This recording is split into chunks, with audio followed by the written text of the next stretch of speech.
તૃતીય સ્કંદમાં પ્રવેશ કરીએ. ત્રીજો સ્કંદ 33 અધ્યાયનો છે. સર્ગલીલા એનું નામ છે. શ્રીનાથજી બાવાનો જમણો હાથ એ આ ત્રીજો સ્કંદ. સર્ગલીલાનો અર્થ થાય છે સર્જન. ત્રીજો અને ચોથો સ્કંદ એ વિદુર કાકા અને મૈત્રીજીના સંવાદ રૂપે છે. પરીક્ષિત મહારાજ સુખદેવજી મહારાજને પ્રશ્ન કરે છે કે વિદુર કાકાએ પોતાનું સમૃદ્ધિવાન ઘર છોડી અને કેમ યાત્રા પર નીકળી ગયા. સુખદેવજી મહારાજ કહે છે, મહાભારતના યુદ્ધ પૂર્વે વિદુર કાકા ધૃતરાષ્ટ્રને સમજાવે છે કે પાંડવોને એમનો ભાગ આપી દો, પરંતુ માનતા નથી ધૃતરાષ્ટ્ર. પાંડવોને વધારે નહીં 5 ગામ આપી દો તો પણ ધૃતરાષ્ટ્ર કૌરવો માનતા નથી. આ વાતથી વિદુર કાકા બહુ દુઃખી છે. શાંતિ મંત્રણા કરવા માટે સ્વયં દ્વારકાધીશ પ્રભુ રથ લઈને આવ્યા અને દ્વારકાધીશ પ્રભુને પોતાના પક્ષે લાવવા માટે ધૃતરાષ્ટ્રે અનેક યોજનાઓ કરી હતી. એને માખણ બહુ ભાવે છે, એને ગાય બહુ ગમે છે, એને ગાયનું દાન આપીશું તો એ આપણા પક્ષે આવશે. એને માખણ બહુ ભાવે છે, એને 56 ભોગ બહુ ભાવે છે, 56 ભોગ આરોગવાવીશું તો એ આપણા પક્ષે આવશે. આમ અનેક યુક્તિઓ કરી હતી, પણ ભગવાન શાંતિ મંત્રણા કરવા માટે આવ્યા. દુર્યોધનને સમજાવ્યો કે પાંડવોને એમનો ભાગ આપો, વધારે નહીં તું 5 ગામ આપીશ ને તો પણ હું આ યુદ્ધ નહીં થવા દઉં. પરંતુ દુર્યોધન માન્યો નહીં. 5 ગામ શું, એમને 100 ભાર જમીન પણ હું આપવા માટે તૈયાર નથી. તમારે જોઈએ તો માખણ લો, આ ગાય લો. ભગવાન કહે છે, અત્યારે હું દૂત બનીને આવ્યો છું, એટલે હું તમારી કોઈ ભેટ સ્વીકાર કરી શકું નહીં.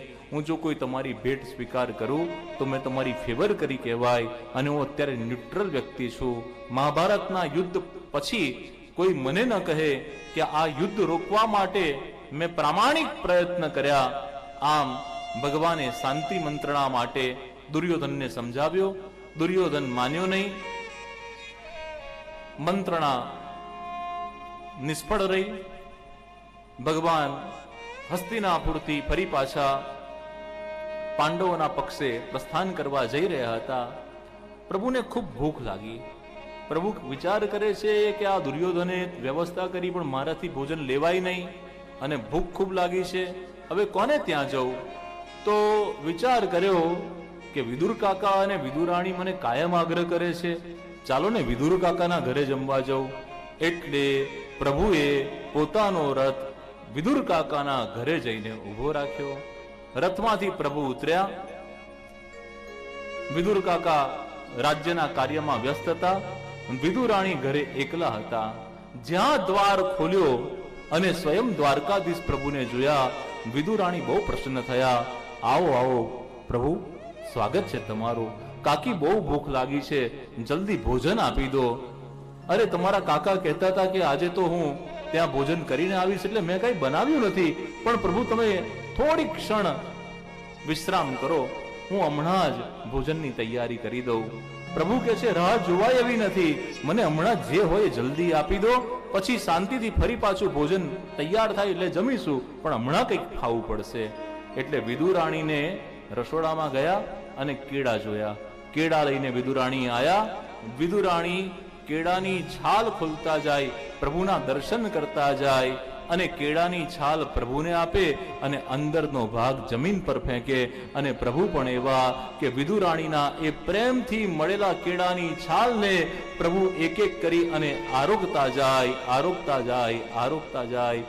વિદુર કાકા આયા, રથ જોયો પ્રભુનો, દ્વારમાં ગૃહમાં પ્રવેશ કર્યો અને વિદુરાણી કેળાની છાલ ખવડાવી જ રહ્યા છે.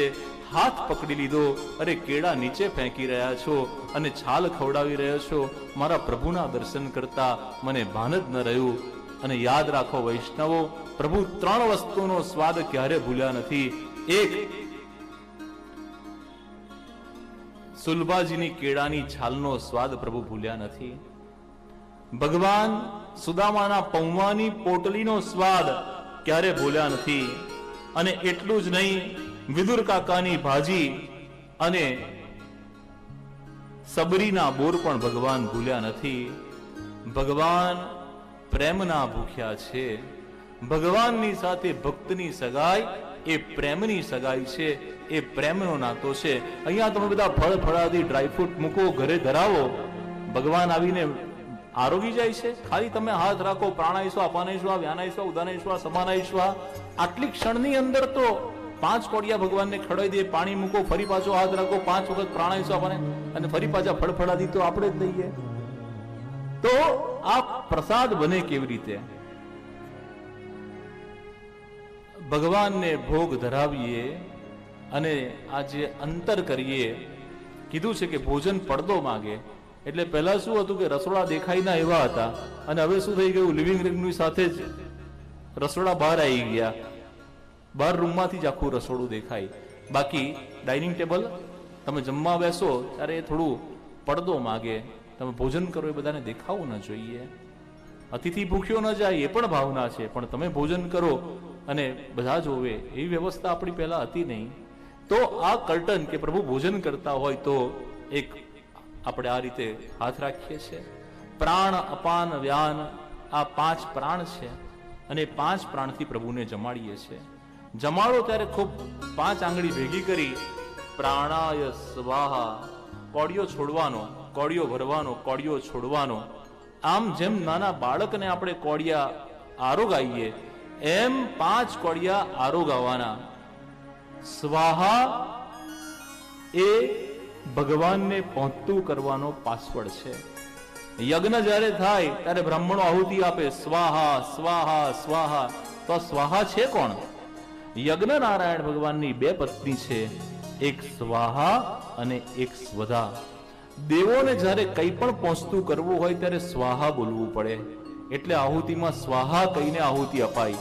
સ્વા બોલો ત્યાં આગળ અગ્નિનારાયણ મુખ ખોલે અને હા બોલો ત્યાં આગળ મુખ બંધ કરે. સ્વાહા. પાસવર્ડ વિના તમારો મોબાઈલ પણ ખુલતો નથી, તો પાસવર્ડ વિના યજ્ઞનારાયણ મુખ ખુલે ખરા? તો ભગવાનને પહોંચતું કરવાનો પાસવર્ડ છે સ્વાહા. એટલા માટે આહુતિ આપીએ છીએ સ્વાહા. ભોજન કરાવતા પ્રાણાય સ્વાહા. પિતૃઓને જ્યારે પહોંચતું કરવું હોય ત્યારે સ્વધા. ઇદમ જલમ તસ્મૈ સ્વધા, તર્પણ થાય. ઇદમ જલમ તસ્યે સ્વધા, પિતૃઓને તર્પણ થાય. પિતૃઓને પહોંચતું કરવા માટે સ્વધા. પરંતુ ભગવાન ભાવના ભૂખ્યા છે. એ સબરીના જૂઠા બોર પણ આરોગે, એ સુલભાજીના કેળાની છાલ પણ આરોગે અને વિદુર કાકાની ભાજી પણ આરોગે.